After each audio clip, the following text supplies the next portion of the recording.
કે મારો છોકરો તમને પગે લાગીને અહીંથી ઘરેથી નીકળી ગયો છે. તમે મારા છોકરાની રક્ષા કરો અને મારા છોકરાને તમે સહી સલામત અમારે ઘરે લાવીને સોંપો એવી પ્રભુના ચરણોમાં વિનંતી છે.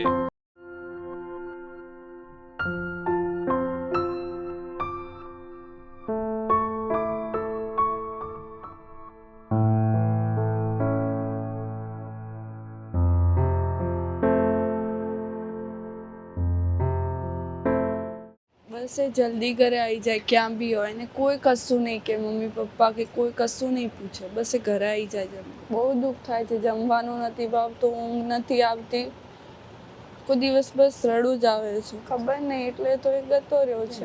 કોન્ટેક્ટ કરો તો ફોન કરો, એને અમારી યાદ નહીં આવતી.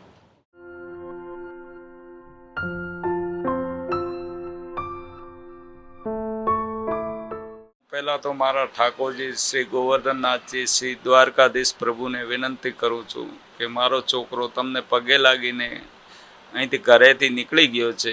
તમે મારા છોકરાની રક્ષા કરો અને મારા છોકરાને તમે સહી સલામત અમારે ઘરે લાવીને સોંપો એવી પ્રભુના ચરણોમાં વિનંતી છે.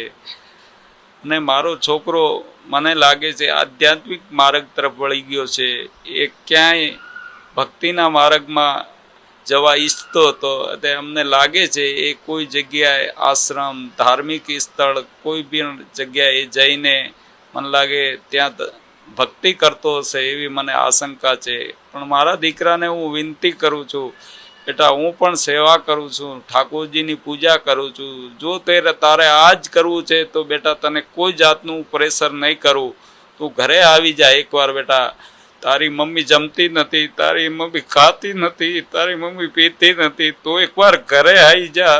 તારે સેવા કરવી હોય તો અહીં છૂટ છે, અહીં તું ઘરે રહીને તારી મમ્મીને સામે સેવા કરજે. બેટા એને અંજળ ત્યાગીને બેઠી છે, મારી હાલત ખરાબ છે, તું મારી વેદના સાંભળી જ્યાં હોય ત્યાં બેટા એકવાર પાછો આવી જા. પછી તારી ઈચ્છા હોય એમ કરજે. તને કોઈ જાતની અમે પ્રેશર નહીં કરીએ. તારે જે જીવન જીવવું હોય તને છૂટી છે, પણ એકવાર બેટા તું ઘરે આવી જા. આ પરિવાર બહુ જ દુઃખી છે, આખો પરિવાર રાજસ્થાનથી અમે બધા આવીને, મારા ભાઈઓ, મારી બહેનો, એના મામાઓ બધા જ અહીંયા આવીને બેઠા છે. બધા જ બહુ જ દુઃખી છે. બેટા આવું સ્ટેપ ના લઈશ તું. બેટા તું જ્યાં હોય ત્યાં બેટા પાછો આવી જા.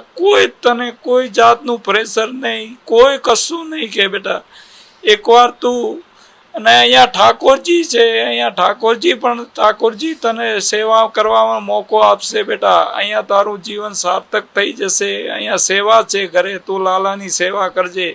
પણ એકવાર તું બેટા આવી જા. તારી મમ્મી તો એટલા સુધી છે, જ્યાં છે ત્યાં મને એકવાર લાઈન બતાવો, નહીં તો હું મરી જઈશ. હું અંજળ ત્યાગ, એ ખાતી નથી, પીતી નથી, એને હોસ્પિટલમાં એડમિટ કરવી પડે છે. રોજ મારે ઘરે ડૉક્ટર બોલાવવા પડે છે. ડૉક્ટરથી એમની બીપી લો થઈ જાય છે, કોઈ વાર બીપી હાઈ થઈ જાય છે, એને મારે ટ્રીટમેન્ટ ચાલુ કરવી પડે છે. ત્યારે એની તબિયત સારી થાય છે. બાકી બહુ જ મારી હાલત કપોળી છે. બેટા તને હાથ જોડીને વિનંતી કરું છું, એક બાપ તરીકે તું મારું સાંભળ દીકરા.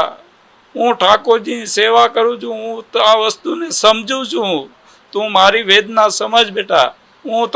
તને ખબર છે હું ધાર્મિક લાઈનમાં છું, આધ્યાત્મિક લાઈનમાં છું. હું તારી આ વાતને સમજી શકું છું.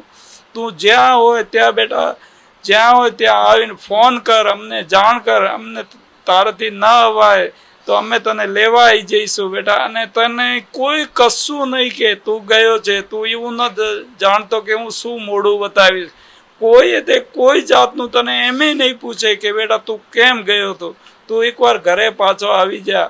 શ્રી ગોવર્ધનનાથજી પ્રભુ, મારા ઈષ્ટ દેવ, બધાને હું વંદન કરું છું કે મારા છોકરાને પરત ઘરે લઈ આવે. અને બહુ જ મને અહીંયા સહકાર મળે છે, મીડિયાનો પણ, પોલીસનો પણ, અને મારા સાથી સમાજ બંધુઓનો બહુ સાથ સહકાર મળે છે. એના બદલ હું બધા તમામનો ખૂબ ખૂબ આભાર માનું છું. અને હું એક જ છેલ્લે વિનંતી કરું છું, દીકરા તું જ્યાં હોય ત્યાં એકવાર પાછો આવી જા.